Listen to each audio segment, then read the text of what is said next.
it's my great pleasure today to be in conversation with Rav Daniel Kohn. Daniel is a great friend of Elijah. He's been a personal friend of Alon for many years now, but he's also an important friend of Elijah for his teaching. He taught in the summer school, the most recent summer school, and has taught on many other occasions as well. He was part of the Hermes Forum for the interreligious study of the mystical and spiritual life. And you'll see that in the chat, Tully has put the bio of both Rav Daniel and Maria, who will be joining us and responding later in the afternoon or morning, depending on where you are in the world as to your time of day. So it's now my great pleasure to invite Tully, if you would bring Daniel in. That's absolutely beautiful. Thank you so much, Daniel, for being with us and for taking part in this important conversation. As you know, we've already been for quite a number of weeks now discussing the issue of the dignity of the human person and how we maintain the dignity of the human person in times of crisis or conflict. So before we get deeply into the conversation, I wondered if you'd introduce yourself a little bit and tell us why this topic, because your response to me when I invited you was, this is a great topic, why this topic matters. So please introduce yourself and tell us why this is important. Sure. Okay. It's a pleasure to see all these faces, and I'm so happy people have their cameras open. It's quite a fantastic thing that you're doing, Peta, and that Alon is doing together with you in bringing people of such a diverse backgrounds together. And it's a beautiful thing that we can all fit into one screen. And it's my prayer that we'll all fit well into this world.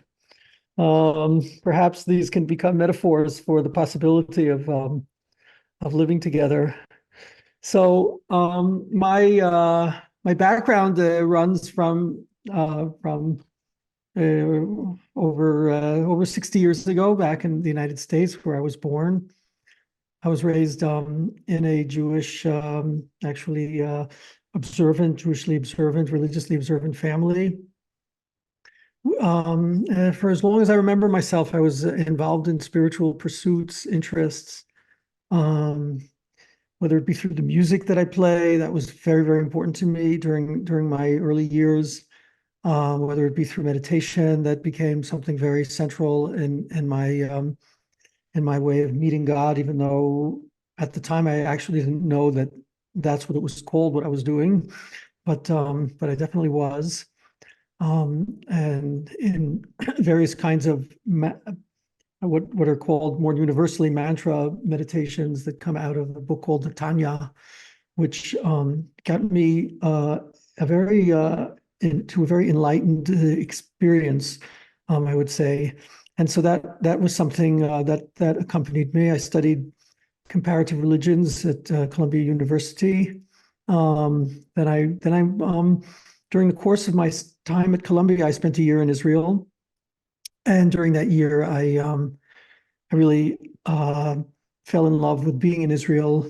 And so, even though I could have just gone the trekked trail of a Jew from Long Island and go on to law school, which was my mother's plan, I fell in love with Israel, and I decided that I had to go back at least for 1 year in order to explore what it means more profoundly to be a Jew in these times.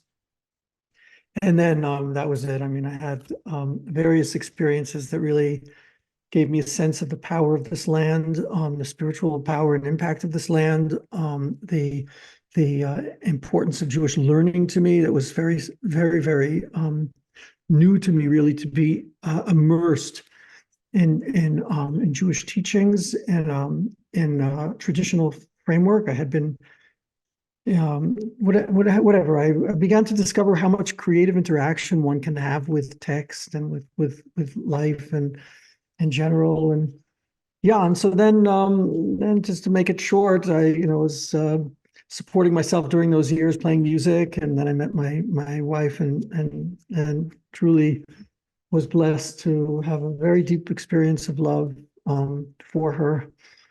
Unfortunately, the beginning wasn't mutual, but things developed over time.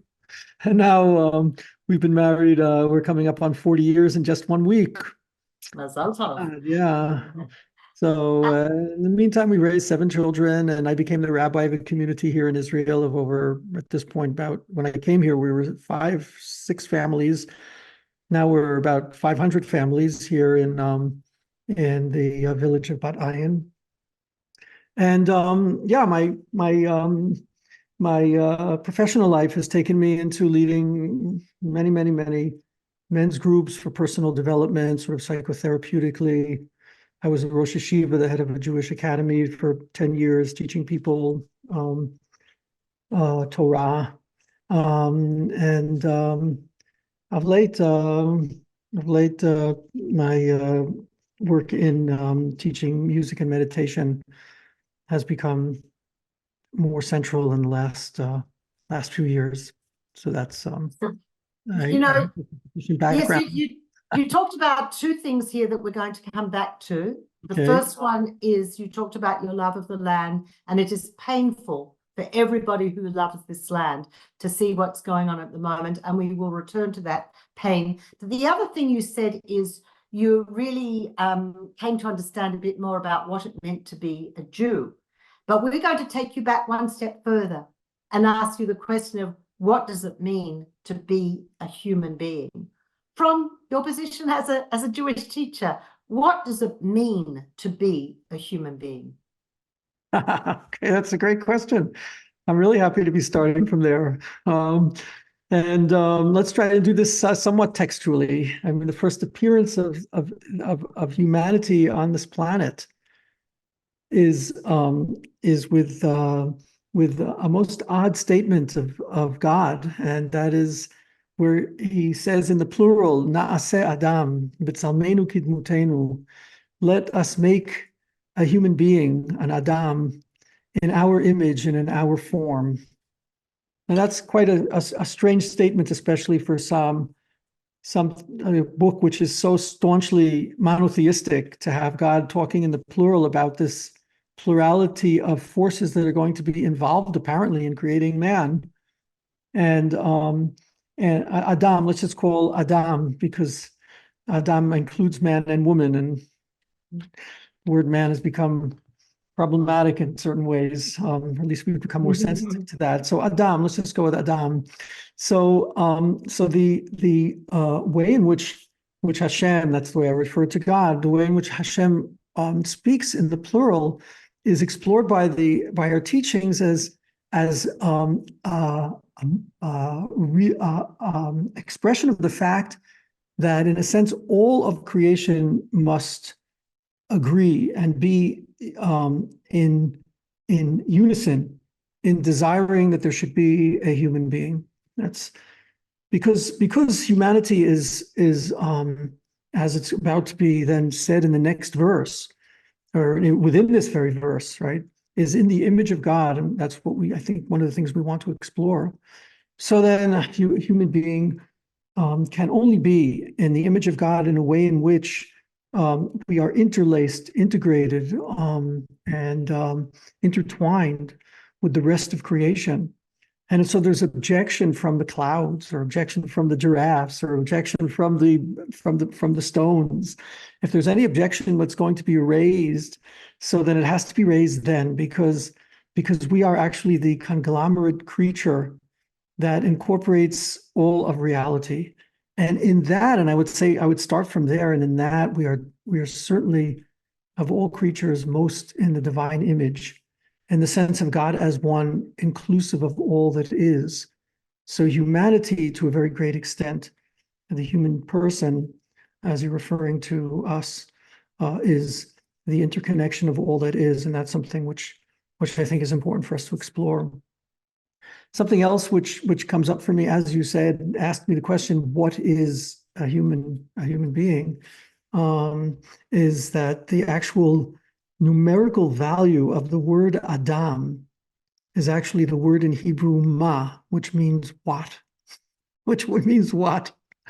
And in the Talmud, in a tractate called Baba Kama, one of the ways in which a human being is identified as the asking creature, not the speaking creature, the asking creature, the searching creature, the seeking creature. That's much more profoundly definitive, I would say, of who we are than the speaking creature, which is in some traditions more emphasized. But we're the asking creature. We're always in this condition of ma, asking what it is that we are, what it is that we're meant to realize and manifest, and what it is that this life is. What is the purpose and the intention in our being here? So those are some initial thoughts about what it means to be a human being. It's someone who's on a quest. It's someone who is created with an eye and an ear for all that is, and meant to incorporate it together in this expression of purpose. And yeah, let's start from there. How's that? Look, you've added I want to talk. If you don't stop me, I will just keep going. Well, you've added an element that we actually haven't heard before, and that's the beauty of this series. Is every week we're enriched, and that's the question of asking, seeking, inquiring. Oh yeah, absolutely. As opposed to sort of just you mentioned speaking, but speaking, knowing, intelligence, those are things that are often referred to with regards to the human. If I might point that out, yes. Yeah, I mean, that speaking element is actually part of the questing element. In other words, the fact that we are such a communicative creature, I mean, so communicative on so many different levels, and that's so important to us, is actually part of the more underlying drive that we have towards expanding, discovering, and what could be more profound than the discovery of a different vantage point by conversation with another human being. And so communication is actually, in a sense, a subset to the more primal and primary reality of being a human being, which is to be a seeker. Yeah. Being a seeker is great, and as I say, it's a new element for us. But I wonder whether there are answers that we need to have. Now, what I mean by that is an inquisitive or inquiring person. You can think of the dog that sniffs everything. Just being inquiring in and of itself seems to me inadequate to describe the dignity of a human person. Little children. You're so right, Peta. But I think your question is actually based on an assumption that to be someone who is seeking is primarily on the level of intellect. But to be a seeker is not primarily on the level of intellect at all, even though I have that's part of me, very present and very primary, and it's taken a lot of work for me to not just be stuck there. But no, the quest, and I so appreciate your asking this and pointing this out. When I talk of a quest, so I speak of something which is most primarily described, I would say, by those teachings in our tradition, which describe the human being. Well, here's an example, as being called Adam, because we are from the Adama. This is actually an extraordinary play on words when you think about it. In the Bible, in the first chapter, it's actually in the second chapter, when we're told that Hashem took the dust of the earth, the Adama, to make Adam. So listen to this. I hope you guys will be inspired to learn Hebrew just by the following 3 verses.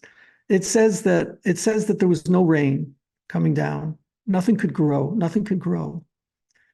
Ki Adam Ayin, because there was no Adam, la'avod et ha'adama, to work the earth. Ve'eid ya'ale, eid, Adam, eid, which is a mist, came up from the ground and watered it. And then it goes on and says that Vayitzer Hashem Elokim, that God, the master, really, the God of gods, took from this dirt and formed a human being and breathed into it the breath and soul of life. Okay, so there's this play going on between mist aid, Adam and Adama. Adama is what Adam is made from.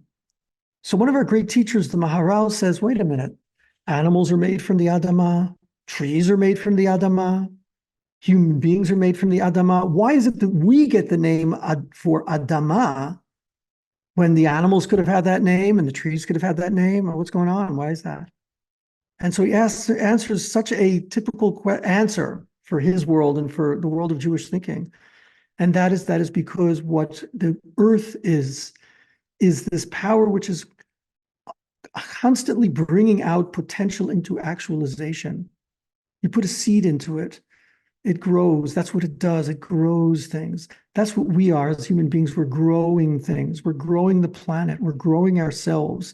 That's what I mean when I talk about a quest, always seeking to be more enlightened, more in touch, more in love, more with care, more with justice, more with. We're always, and this is one of the I guess one of the elements of the angst of the human condition. We're always painfully aware of how much more there can be. I don't think there's any other creature that has such a primal sense of how much more there can be. This could be such a better place. This could be such a more enlightened place. It could be such a brighter place. It could be such a more, I mean, there's so many places we could go together, right? I mean, what other creature cries that out? Okay, so when I talk about quest, that's the quest I'm speaking of, Peta. It's not just of intellectual acumen or investigation. We're talking about like something which is, I would say, more basically described in our teachings. And again, we once had a conversation like this in the summer school of tshuva, which means a constant and ongoing yearning for betterment, for growth. So that we're called by the name of Adama because we are the creature that most manifests in the living form that ongoing drive for more, bringing out more. Yeah, okay. More what is that is part of the exactly, question. It's very much At part least of the question. it is. Because I you know. said you used word better. You did use that word. I did. I meant it too. So the question I think that we need to explore and understand is the ethical background to that, because better can be more for me, or better for me, or better can be, I don't know. There are so many things. Could you put in the ethical element of what humans should be, or ethical, moral? I don't know what words, but using the word better, I want you to explore what that word meant for you and means for you.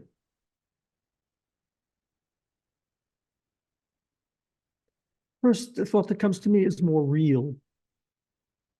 More real. And I'll try and spell that out in a way that we can touch, It's more real.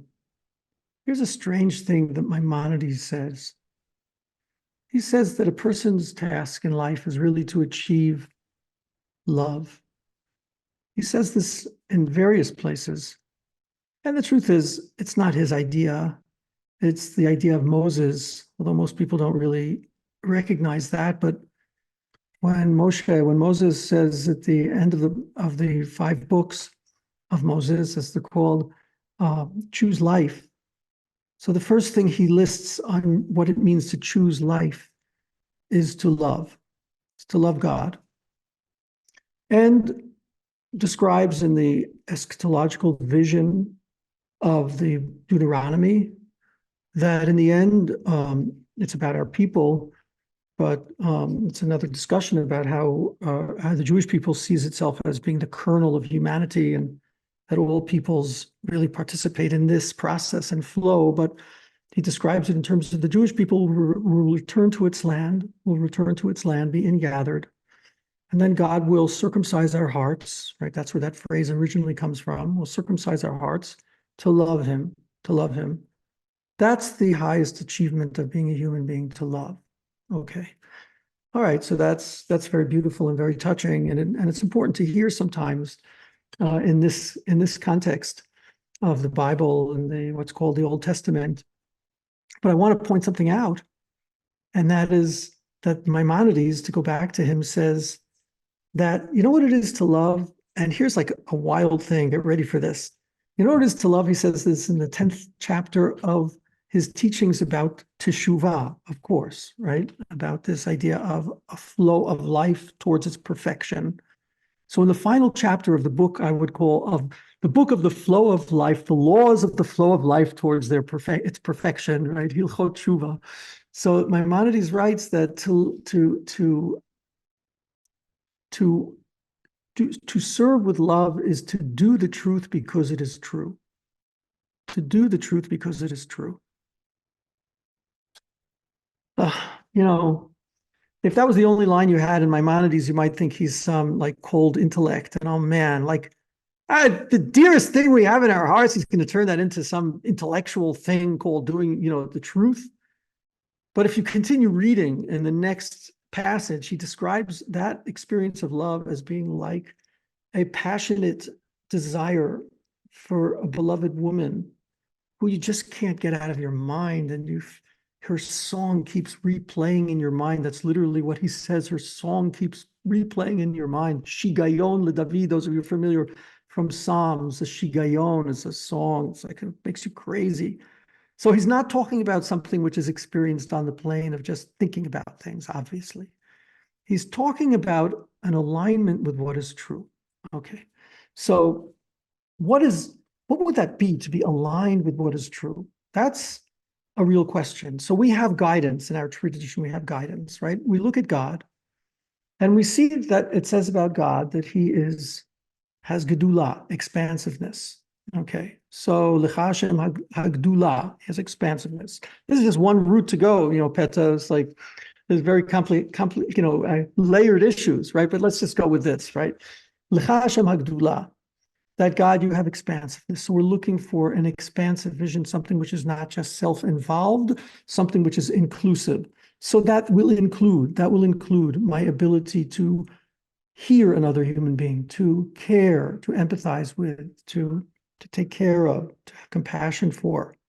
Okay? Sha'ashem hagdula, inclusiveness.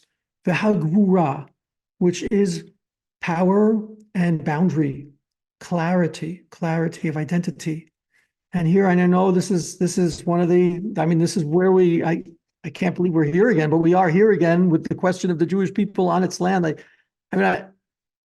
Anyhow, we could have a personal conversation also. I'm mamish means like really feel like I'm going insane sometimes. That what? Like, it's still in question as to whether I have a right to live where I do. But okay, let's put that aside and we can have that conversation also, because I know that there are people who have very different opinions about that, which would be, I think, very fruitful to converse about. But in any case, the L'chashem hagvura means that you have clarity of boundaries and identity. That's crucial. Who are you? What are you here for? What is your purpose? Where are you truly in your best, right? And now what would be best, right? So we're going to continue going down the line here. Hatiferet. Tiferet is generally translated as a beauty which is reflected in compassion.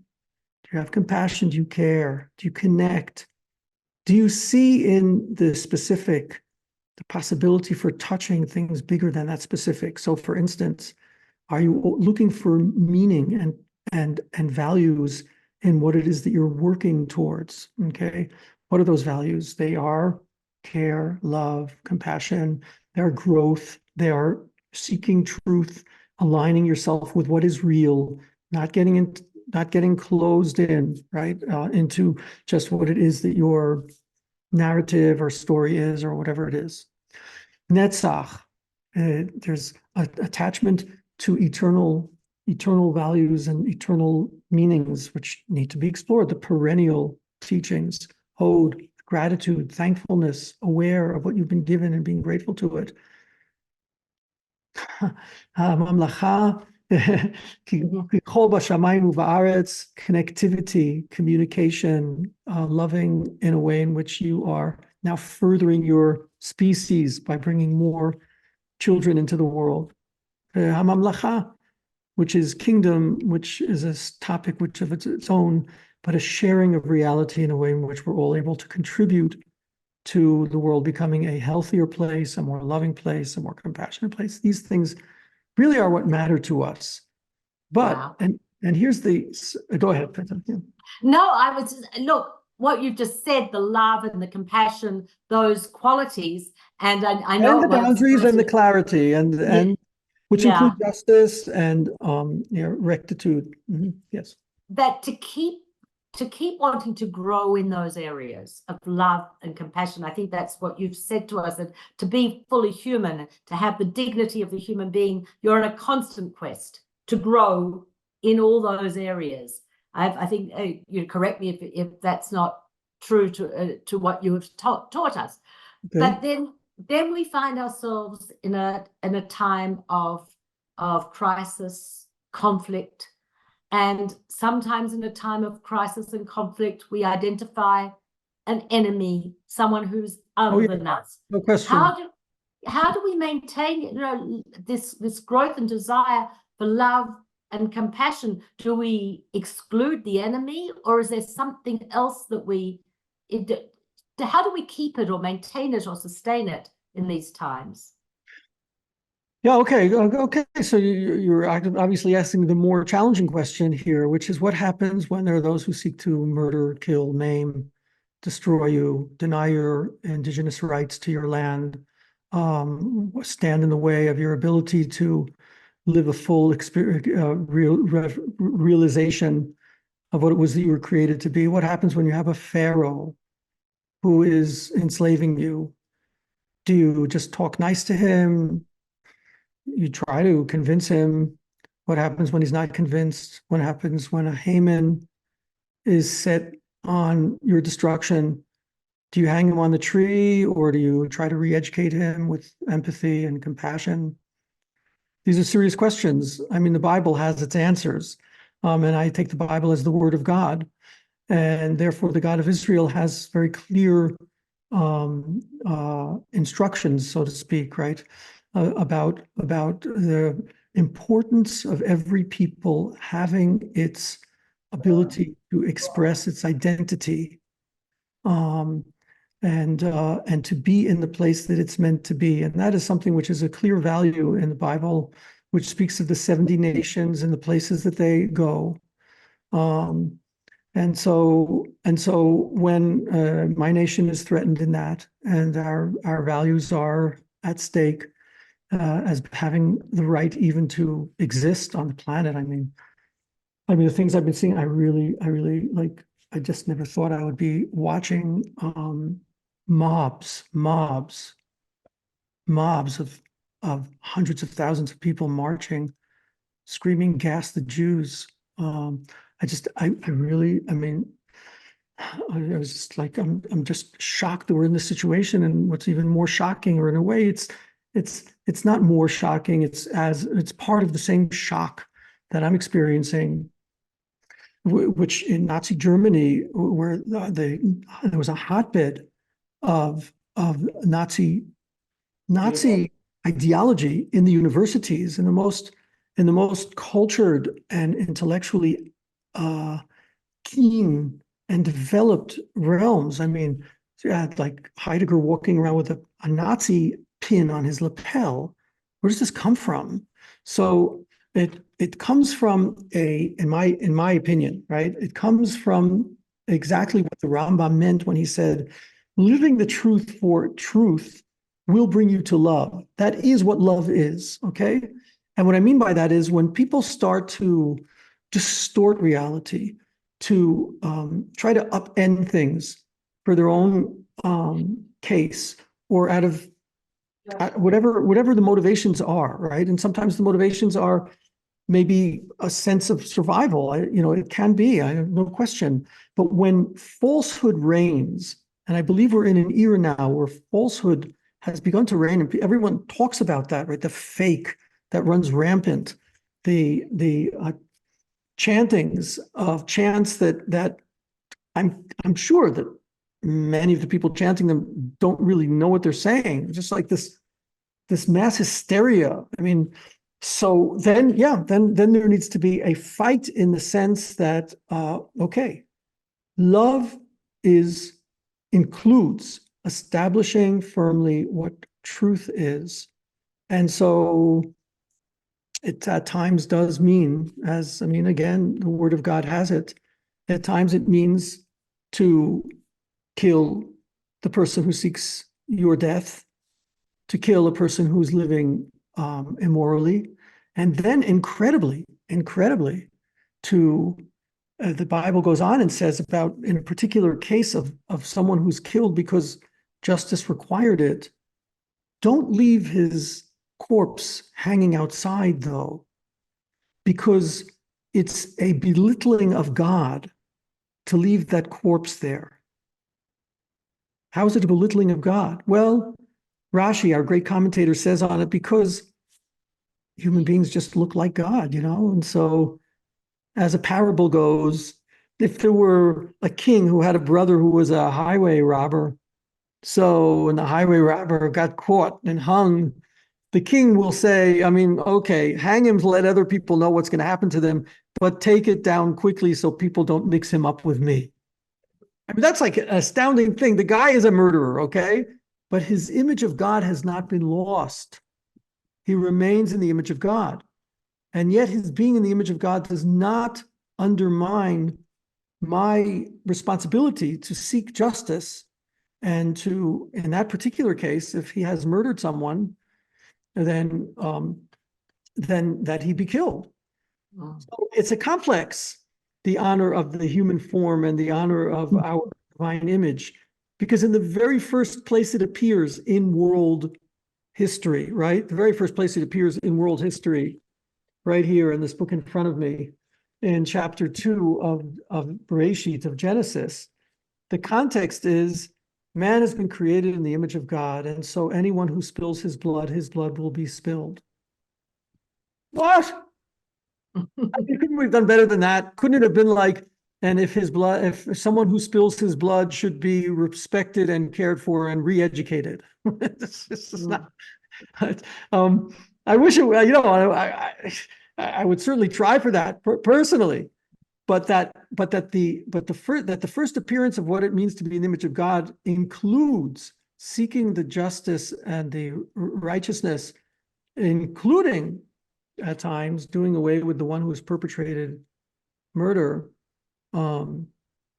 makes, I think, the question obviously a much more complex one of what it means to do honor to the image of God in the human form. It's very powerful, concerning, challenging what you've just taught us. I think I can't see Heather's face here, but I know she's on the call, and I'm sure she's smiling because the midrash that you brought about the highwayman and the brother who's the king is one that also Rabbi Art Green brought when he taught us, and we've been sharing some conversations about that.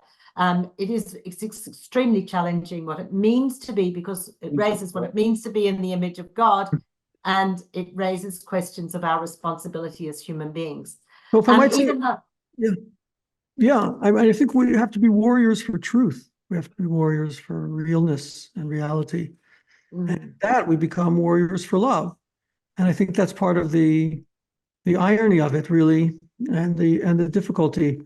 I'm not a combative person by nature, but nevertheless, part of being in the divine image includes being a warrior for truth and for love, and then those words don't seem that they necessarily are meant to go together, but they are from the get-go of the very first appearance in humanity of that concept. Yeah. I just wanted to take this opportunity to welcome Issa, who was having some trouble getting into the Zoom, but he's here now. He's going to offer a Muslim prayer later on. Thank you from Abu Ghosh. Thank you for being here with us. And I also want to point out that many people do know that I'm wearing my colors with Women Wage Peace. And that sounds also like an oxymoron. Waging is a word we associate with war, but the idea that we might have to fight in order to get peace, you might have to go through a stage. I want to give people here an opportunity to talk to you. Right at the beginning, as you started, Ellen L. wrote a question in the Oh, chat. I'm sorry, I haven't been following those. No, you're not required to. It's fine. I'm going to invite her to articulate her question now. Talia, if you can find Ellen and bring her into the conversation.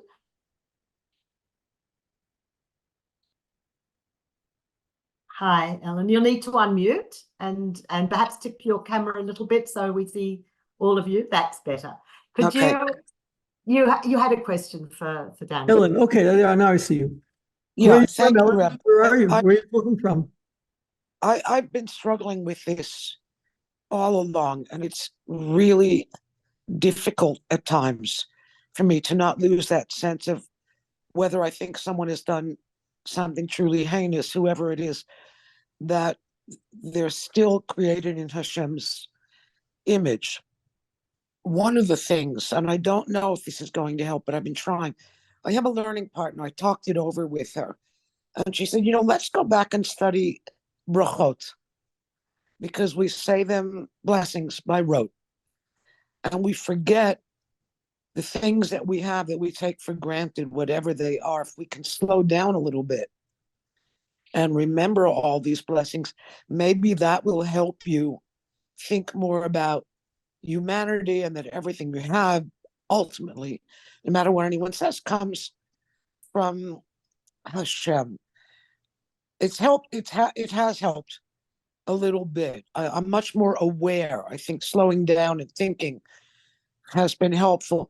But when you're caught up in an emotional situation, how do you then get to that point where you stop yourself? Because you're caught in emotion, not in intellectually breaking something down, to still not lose sight of that person when everything emotionally in you is saying something else. I don't know if I'm explaining this well. Now, Ellen, you know what's beautiful? What's beautiful is that Daniel a little bit while ago said, I'm not talking about intellectual growth.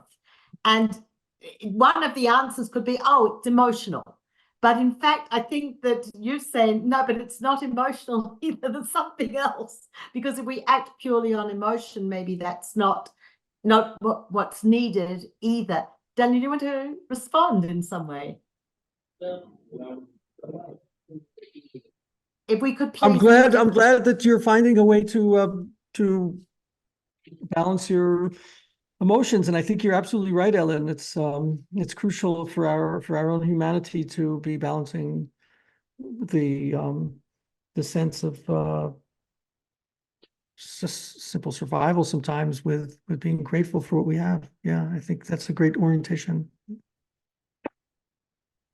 Thank you. Thank you so much. Ellen, I had to mute you because we were getting some echo, which we do sometimes when we have more than one microphone. More than 20 years ago, Wait, so you that's said going to on? me, Peter, everybody's on their own path to tshuva. You're not in a competition with anybody. Okay. Lovely. Thank you. I'd like to bring two more people in. We don't have terribly much time because we're going to hear a response from Maria, and I'll introduce her in a moment. But I'd like to bring both Heather and I believe Hannah also had a question, although I haven't seen it, but Heather definitely had a question. So why don't we start with Heather and then Hannah? So my question is, if we need to fight for truth and love, who judges? How can we be sure our judgment is right? So in the case of the current war, I guess both sides would say that their judgment of what was true and just was right. And just thinking after I'd written that question, I was wondering about, is there a case for compromise in justice? Okay. Those are two important questions. And Heather, if you don't mind me also just, I'm going to get to what you asked, but I wanted to point out something which I think is another unique aspect of the divine image, which I'm not sure has been explored, but is very basically Jewish. And that is the most primal divine image in us, is that we have the power to, in our freedom, to choose. It's like an amazing thing, but to be so different than all the other creatures that are pre-programmed to be constantly faced with having to choose because we are free. We are untethered from the instinctual as being the only thing that guides us and makes us. That is also part of the very great angst of human reality, no question, right? But that is also our divine image, because God is the ultimate free reality with nothing binding him. Now, what's different in the human condition is that we're choosing within a certain context, right? So, and yes, it's a context in which we do believe that there are things which are false and there are things which are true. It's a very great challenge to know which is false and which is true. It's a very, of course, I'm sorry, somebody else is talking over me or something, maybe. Tali, could you make sure everybody else is muted, please? Thank you. Yeah. So like that, yeah, that's like, you know, I don't know if you got married, but like, you know, choosing your mate. Oh my gosh, is this the right guy? You know, choosing your profession, choosing everything we're choosing all the time is as an expression of our divinity. But I wish we were God, you know, in a certain times and we were really him and not just in his image, and we know for sure, but we don't. Okay. So, and that's also because the nature of truth is so complex. Okay. But now, nevertheless, a person ultimately does take a stand and make a choice. And again, as a believer in the Bible and in God's word, so there is something very elemental to the Jewish people and its land, very elemental to the Bible. I mean, very, very, very, very, very primal to the Bible. So I feel confident about that one. You know, I don't feel confident. I did feel confident about choosing my wife also, but beyond that, there's many, many things which we can't be absolutely sure of, and there are some things that we can. The fact that there are people who think other than me, I listen to them, but I also will then evaluate what it is that they're saying. So we could have that conversation more spread out in the particular issue at hand with those on not only on the other side of the border, but on the other side of the hill where I live here, who think differently. I understand that. Now, the question of compromise is a real question, obviously, yes. And the answer is, even if you are a warrior for truth, there's much room and sometimes advantage and true purpose in compromise. No question. Yeah, that's not ruled out because one seeks truth.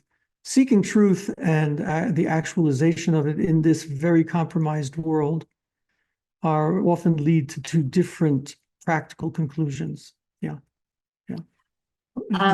So there's so much, there's so much to say. I see Gertie really raised her hand. Hannah, I don't know whether you had, I wasn't sure if there's a question.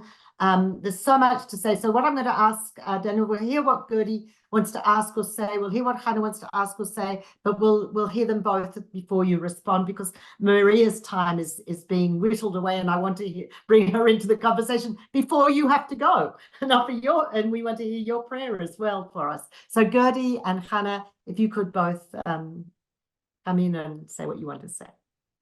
Okay. I have the question.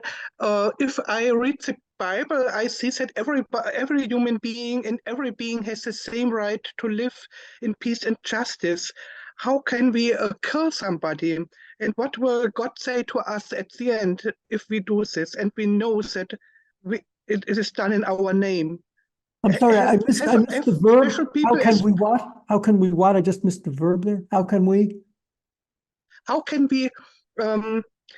I think that every human being and every being has the same right to live in justice and peace, and not as people of one ethnic or one religion has more right to live or more. And how can we realize this in this situation? Because the Bible is, I think, also in chapter 2 of Genesis, it is we are responsible for everybody, not only for us ourselves. No question. Okay, that's and you wanted to have someone else ask a question and then me answer both? Was that the idea? It's okay. Apparently, Hannah doesn't have a question. She's she's very much part of our community, and I will find out later. Oh, Gertie, you're right. You know, like we're definitely committed to to all the peoples in their place and in the fulfillment of what it is their mission is. It would be worth spending more time than just making some kind of like a what they call like a TikTok comment right now about how I see the situation. But I definitely have vision and understanding which leads me to feel perfectly moral and correct in what it is that my country is doing right now to protect itself so that the Jewish people can live in its land. Although it's very painful and it's not something that we asked for. But there is a serious question, which would have to be explored on its own, of the nature of Palestinian identity and where these people come from and what is the nature of their relationship with this land and what would a truly just solution to this issue actually involve. And I do have ideas about that, but that's not for 1 minute. But I can, yeah. It's not for 1 minute. And Gertie, the question that you've raised. Maria, what happened to Maria? Maria's going to come and join us right now, I hope. We're going to bring Maria in. The question you raised, Gertie, is going to be a question that we have to continue to discuss. And what's amazing in these sessions, no matter how many weeks we do it, we find there's so much to discuss. If Maria can join us, that would be fantastic. Right, but I think the important thing there was, that like the agreement on the principle, but obviously the issue is not sufficiently addressed just by the agreement on principle. Yeah. Okay. As we've already seen Maria in our meetings, some of you who are regulars know her face and her voice already, but we've asked her today particularly to do two things: to make a response to what she's heard from Rav Daniel, and she will also help us conclude our gathering with a meditation. But for the moment, we're just going to hear her response. As we said, a member of the Elijah Board of World Religious Leaders, an academy who's made a tremendous contribution to Elijah over the years. And Maria, I'm going to hand it over to you for your comments at the moment. Yes, good morning or good afternoon to everyone. And thank you so much, Peta, for inviting me to be here with all of you today and to give a response to such a rich talk at a time in our lives that is very different, because it's so much marked by conflict, not only Israel and Palestine, but if you look at Russia and other places, conflict seems to be a constant. And I would like to recall how I first met Rav Daniel. It was during Alon and Therese's wedding in Mezibush in Ukraine, and you played the clarinet so beautifully that for me, everything you try to express in words, it's not the intellect, but it's everything else, your love and your emotions and everything that makes us being in the divine image. All of that came so clearly across in that music at the time, in that I have guarded a very deep impression of that. So coming from a Christian, but also a Buddhist background, I just want to summarize what has struck me the most in Rav Daniel's wonderful explanations right now, what it means to be in the image or in the divine image for us human beings, what it means to be a human being. And what resonates, of course, a lot is how you started speaking about the Adamah, how we are created by the earth. And this puts us immediately into an interconnected universe, because God created everything else. And how this interconnectedness is a very distinct feature of our being. And this is often something that is then in conflict with the boundaries and the particularity that you talked about, or seemingly so. Whether it's really in conflict, I think, is another question that we could take up somewhere else. But so we are we are interconnected with the entire universe. We are the universe. And that, of course, very much corresponds to the Buddha's realization and his enlightenment, that the universe is one. It's one that is experienced in our heart and mind as one shining star, you could say. The Buddha was enlightened under the morning star.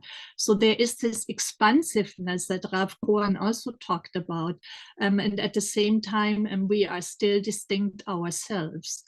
And then you also spoke about how being in communication with each other, with asking questions, this drive to discover is also very distinctive about the human being. And that reminds me of this beautiful story in the Avatamsaka, the Flower Garland Sutra, which the Buddha tells as a story to explain his own path to enlightenment. It is the story about the pilgrim Sudana who goes to 53 different teachers on the way seeking wisdom. And he finally arrives at this Tower of Enlightenment, or the Tower of Maitreya. And here he sees as an image that Rav Daniel tried to convey to us in words of this interconnected universe. And it's the image of Indra's net. So the whole universe is like one huge net, and each net of this each knob of the net contains a jewel. And if you look into one jewel, you see all of the other jewels reflected in that net. And then you realize that you could not be without this interconnected existence. None of us can exist by ourselves. And that includes, as Rav Daniel has mentioned, the stones and the plants and the sky and everything else of this Adama, the whole universe that was created. And yet as human beings, we have this moral quandary of needing to choose at times. And how do we do this wisely? And I think that would be a whole different conversation. I'm also reminded of the last week that we had the meeting with Swami Atma Priyananda, where he talked about the Bhagavad Gita, which was preached at the time of conflict. So as human beings, how do we deal with conflict? What is our approach to it? So I heard Rav Daniel also say the importance of the land and the peoplehood of Israel and how this is threatened again, as it has been throughout history. And I remember Rav Green telling us that the divine image, human beings who commit violence, is like trampling. It's trampling on the divine image, and that we degrade the divine image when we do that. And then he said in parenthesis, and for the Jewish people, the divine image has been trampled upon a long time. So all these are questions to ponder deeply. So we are interconnected on this level. But when our existence is threatened, what is the attitude or the right attitude that we should take towards this? Of course, the overall important that you mentioned aspect of the divine image, as Daniel, as you mentioned, is love. So love of God and love of neighbor. And which my modernist said that love is that what is real. And again, in the time of conflict, what does love really consist of? How do we or this is perhaps my question, how do we try to not limit this love in the time of trauma? How do we try to overcome this boundary between self and others, which is very important in Buddhism, because that boundary between self and others is still considered as an aspect of confusion or delusion of not enlightenment. But what do we do with that aspect of love when our own lives are threatened? And I think we cannot give an overall answer to that, but I once said to my husband, if somebody came with a gun and threatened my children, I think I would be able to kill that person, even though it would go against the Buddhist concept of not killing. So these are questions that I think are very hard to answer. But in my final, Peter invited me to give a meditation, and I see that my time is probably running out.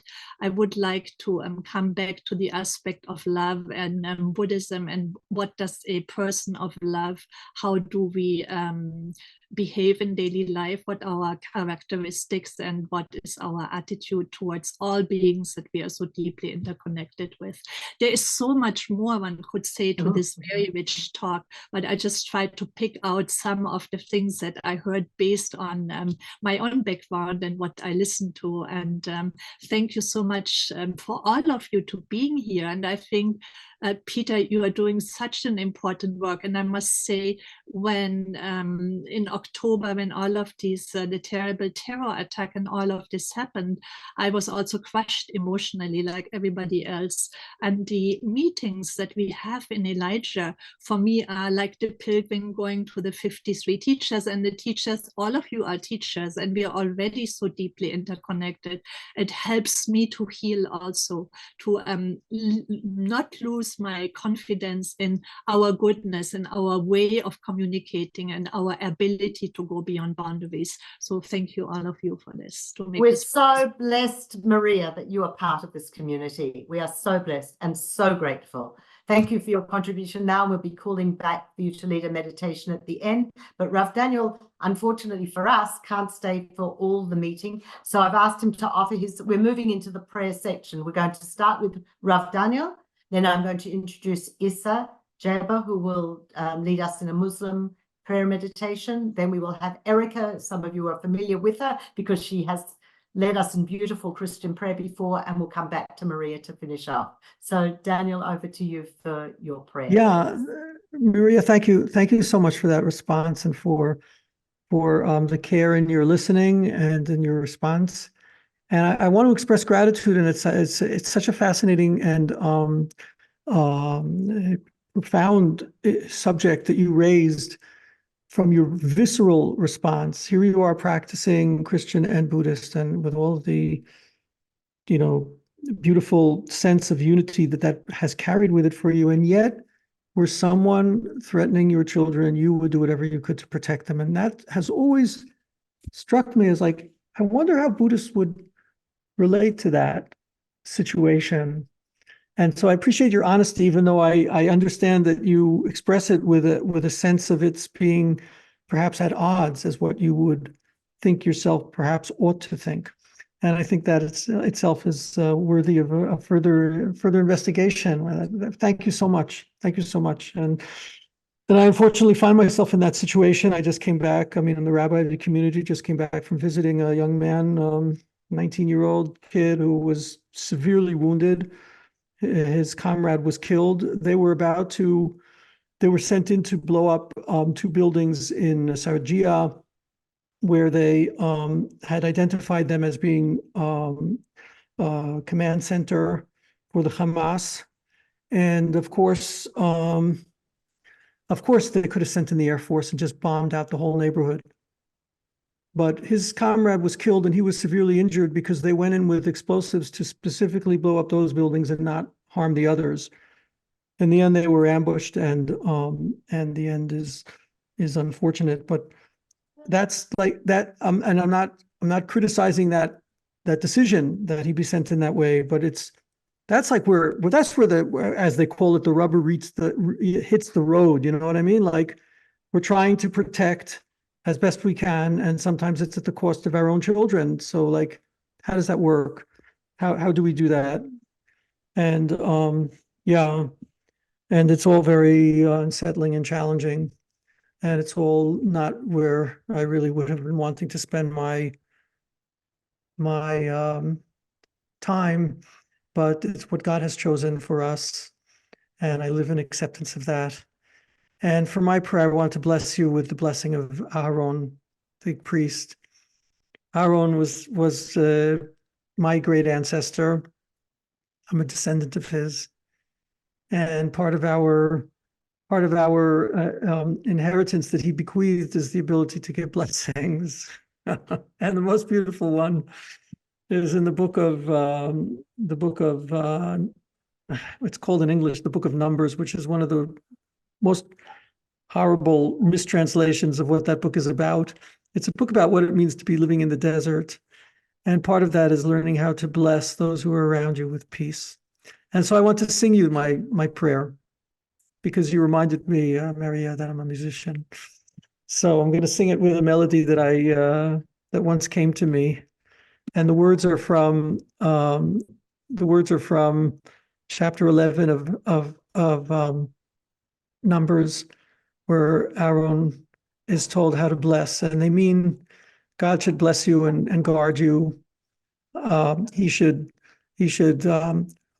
be with a bright countenance towards you, so that you will experience being in favor always and grace, and his face should be lifted towards you, and from that heightened awareness, you should come to know shalom.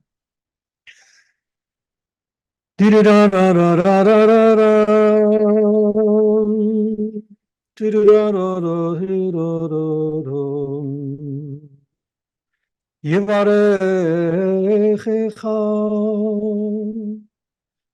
Adonai Tidido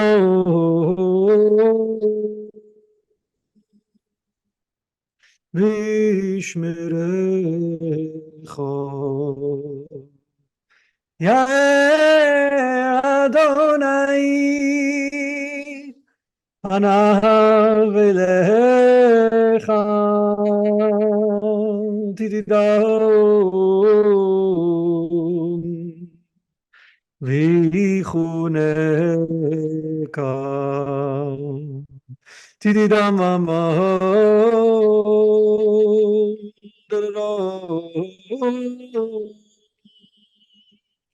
Tididom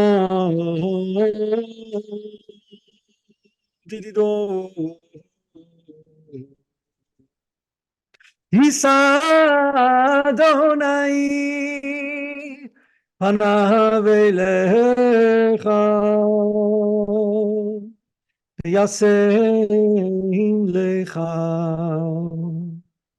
Shalom.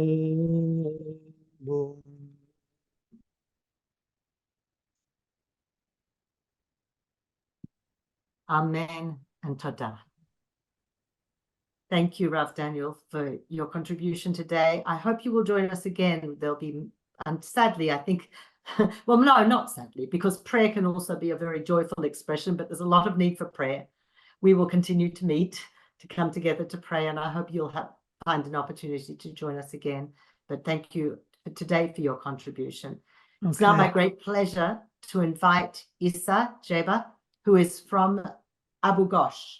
And if we think it's been complicated until now, when I spoke to Issa, was it last week or earlier in this week? I lose track of time, and invited him. I should tell you that we first met in Australia, where Issa was part of a delegation of a Christian, Muslim, and Jewish Israeli who came to talk about their dialogue into Australia. That's where we first met.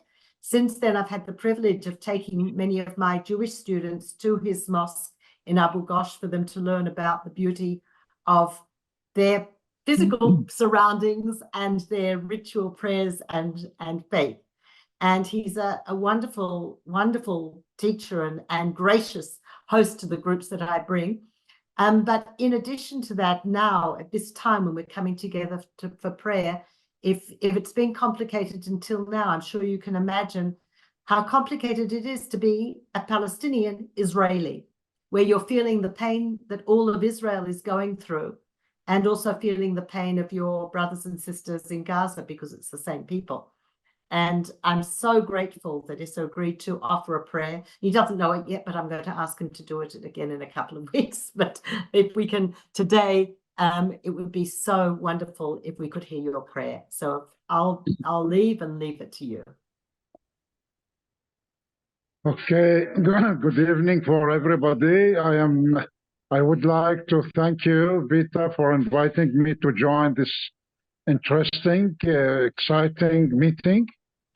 For the time meeting, I am in Jerusalem. I am very close to the old city of Jerusalem. I am not in Abu Ghosh for this time, and I am talking from a site very close to the wall of the old city of Jerusalem. I just heard and listened Sorry, I am a little bit, I have a cold. I listened to our dear Rabbi, Mr. Daniel, and the other women, I forgot their name, I'm sorry. I want to say that every day, 5 times a day, we pray for peace, for peaceful life among all human beings, especially among people who live in the Holy Land, between Muslims and Jews, Muslims, Christians and Jews, and the other groups who live in this Holy Land. Because if we believe in the holiness of this land, we should accept each other as a start of our dialogue among ourselves. And from the other side, to respect each other. Otherwise, we cannot speak for peace, because it is in the Torah and in the Quran, seek peace and realize it. We all the time should pray for peace, but to make peace as well in our actual life, not only to speak about peace, but to do peace. And if we do peace, of course, we should struggle against the phenomenon of hatred, hostility, and wars among each other.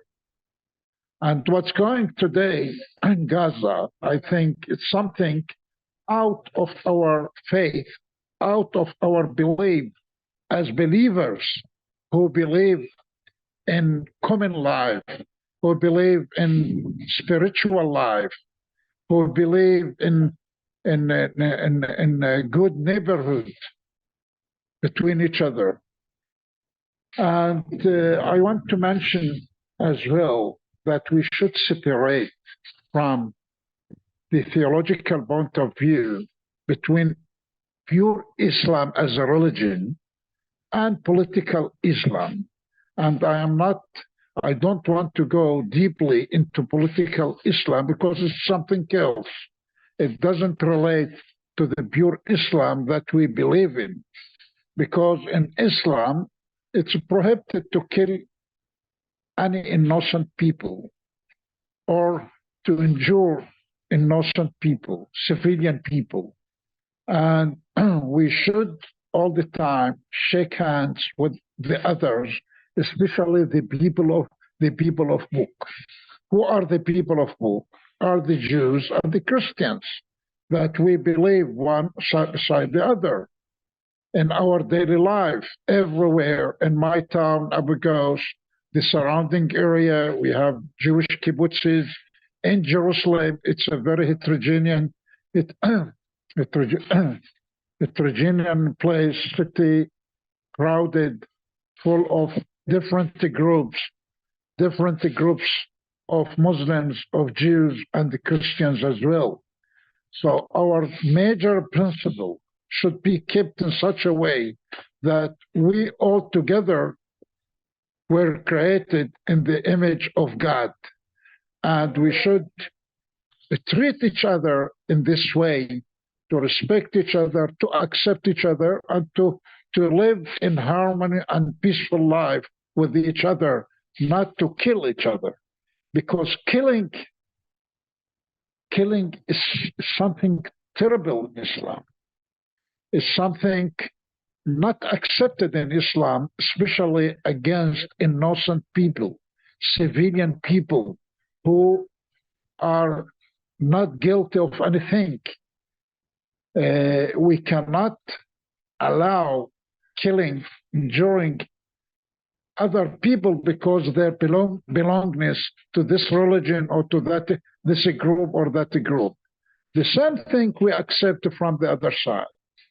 So from the theological point of view in Islam, from Islam as a pure religion, we should know and learn that there is no legitimacy to allow killing innocent people in any way. Even in a wartime, we should not endure old people, children, women, even not to cut a tree in the area of war, not to cut a tree in the area of war. Those are the restrictions of Islam to the Muslims since many centuries up to now. But the guide of us as Muslims, as believers, of course, is the Holy Book and the Hadith.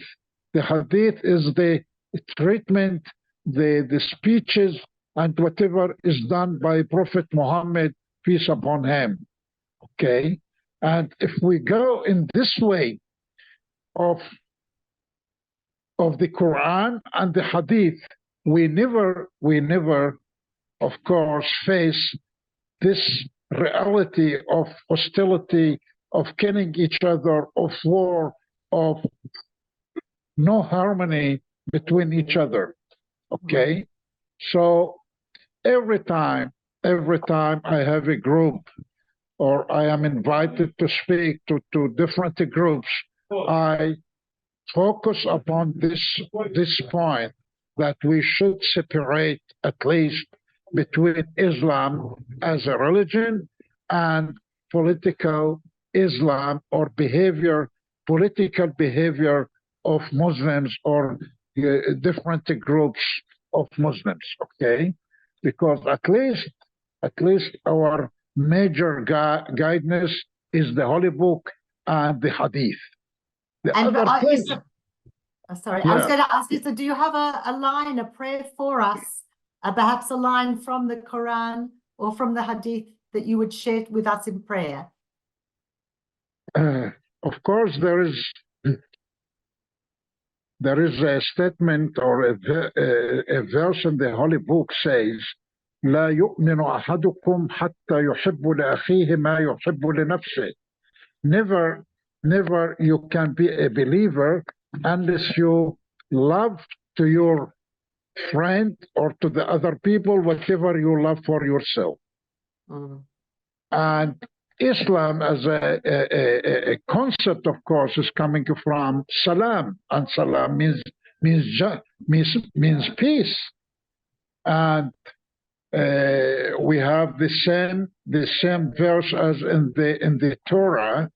A man who rescue a man from death as if he give life to all the people around. Okay.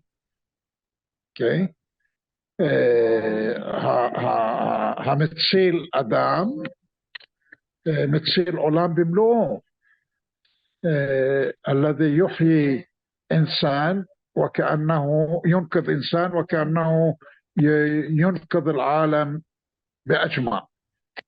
So those statements, instructions for us, how to behave and to treat the others in different occasions, especially in tension time, in wartime, that we should follow those principles and not whatever we hear in the mass media all the time. Because behavior and announcement of political groups is not a part of Islam, a pure Islam. Of course, each group has its own ideology, its own politics, its own achievements, etc., etc. Issa, thank you so much for your words of wisdom and your prayerful words. As I said to you a moment ago, I hope that you will join us again in a couple of weeks. I'll speak to you about but now it's the time of pray. I will go to pray for some minutes and I will come back. Thank you. Thank you so much for being with us. It's now my enormous pleasure to invite Erika to come and offer her Christian prayer. Erika has graced us with her beautiful voice in the past. I hope she will do so today. Erika? Thank you, Peta. And in fact, the Taizé prayer that I would like to offer, I didn't know that everyone was going to be talking about love, but it just feels so perfect that this is what felt important to me to share at this time of conflict and tension and confusion and complication, right?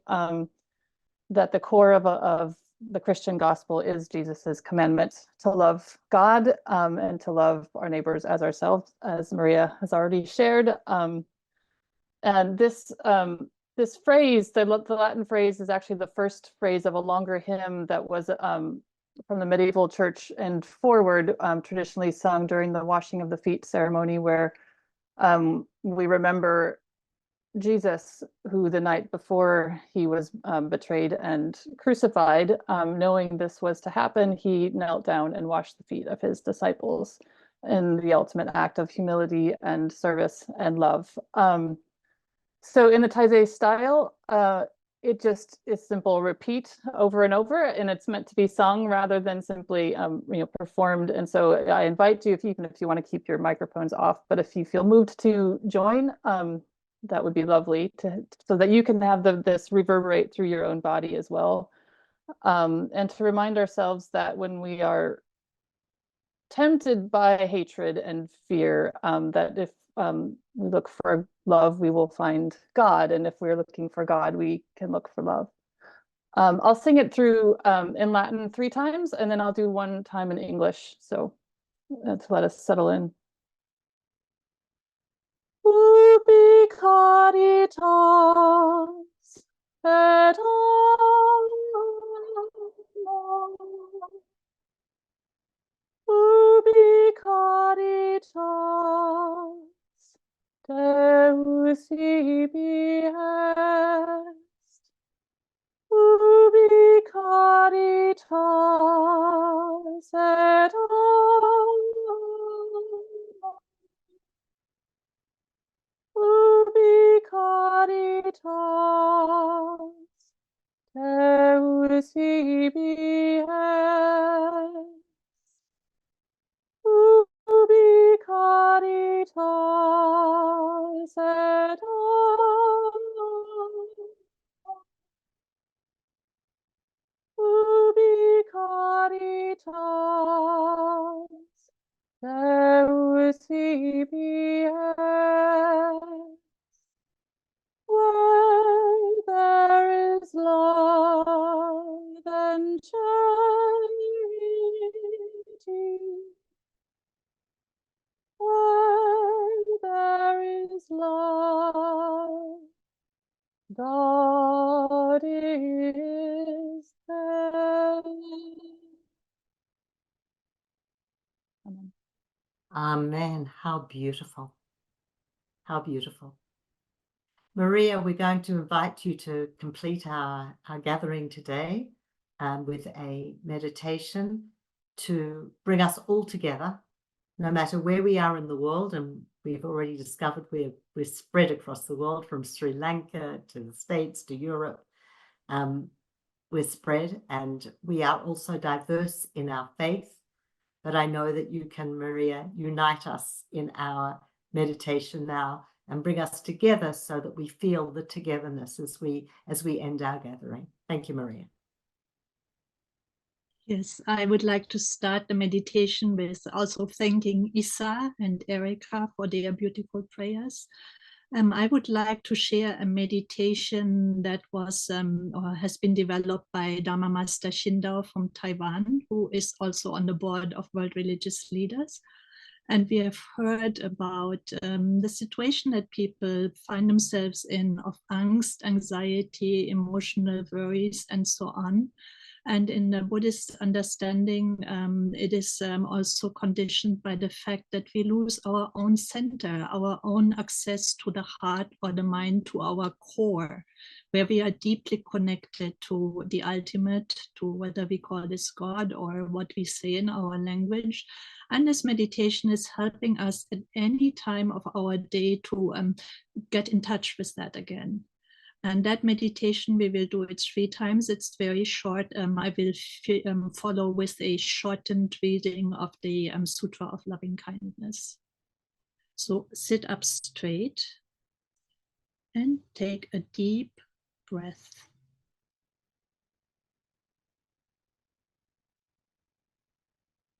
Put your palms together. Quiet down. Settle down. Let your heart return to its origin.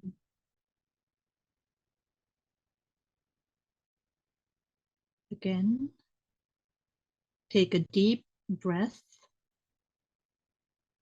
Put your palms together. Settle down. Quiet down.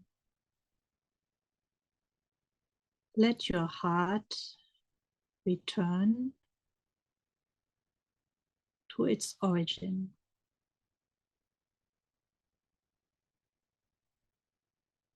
Take a deep breath. Put your palms together. Settle down. Quiet down. Let your heart return to its origin.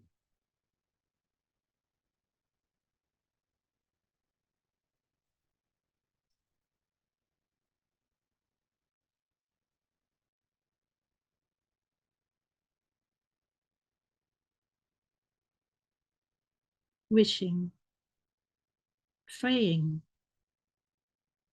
in gladness and in safety. May all beings be at ease.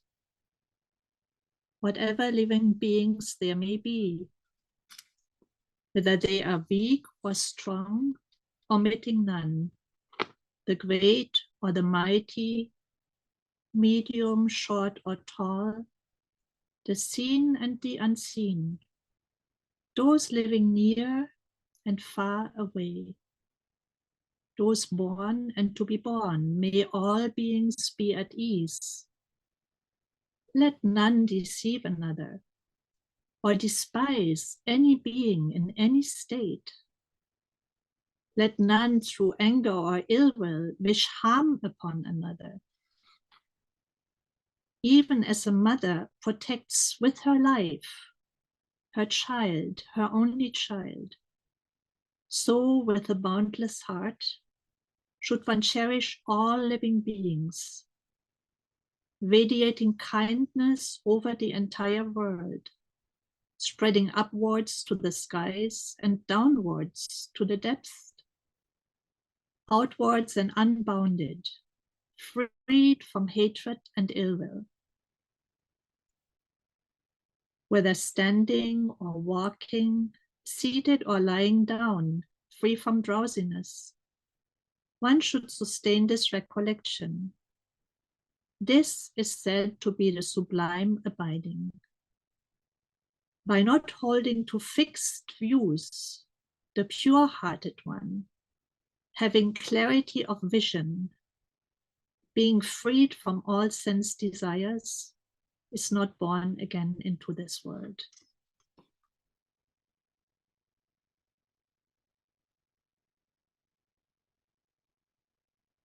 What a beautiful note on which to end. What deep thoughts you've all left us with. It's been a profound meeting. I think that's the word I would use. Thank you to everybody who's contributed. We have to continue these conversations. We can see so many points were raised that were left hanging. I'm thinking, I think it's Gerda, is it, who asked the question, and it was a very, very deep question that we need to continue to discuss. And I hope you will all join us again, participate, offer your questions and your thoughts into the future weeks. Next week is a Christmas special with David Ford, who is a member of the Elijah Board of World Religious Leaders and a wonderful Christian minister. The following week is a meeting at Pardes, where we will in Jerusalem, where we will continue to discuss the dignity of the human person, and we will continue in the weeks after that as well. As long as we feel there is a need and a desire for us to gather and learn together and pray together, praying together in Jerusalem, we'll be there to offer the prayers. Thank you for your participation. Thank you again to Tali for managing the Zoom so beautifully and the notification so beautifully. If you want to communicate with us, you can do it through her. She's the administrator who's sending you messages. And one thing that I will suggest, if you have teachers whom you feel we should hear, at least put us in touch. I'm not promising that we have a list of teachers whom we will still invite, but there might be other people you'd like to draw our attention to, and you're welcome to let us know about those people as well. Thank you again for being here, everybody. Thank you. Namaste, Peta. Thank you. Thank you, Peta. I'm Padam. Thank you very much for this wonderful meeting. I really enjoyed. And during the prayer, we say Namaste. Namaste. Yes. Namaste. This means I see a divine in you all, and I put my hands together so that I can be no harm to you, and I bow down to you. That is what the meaning of Namaste in Nepal. Thank you. We'll join you again and again. Namaste. Thank you.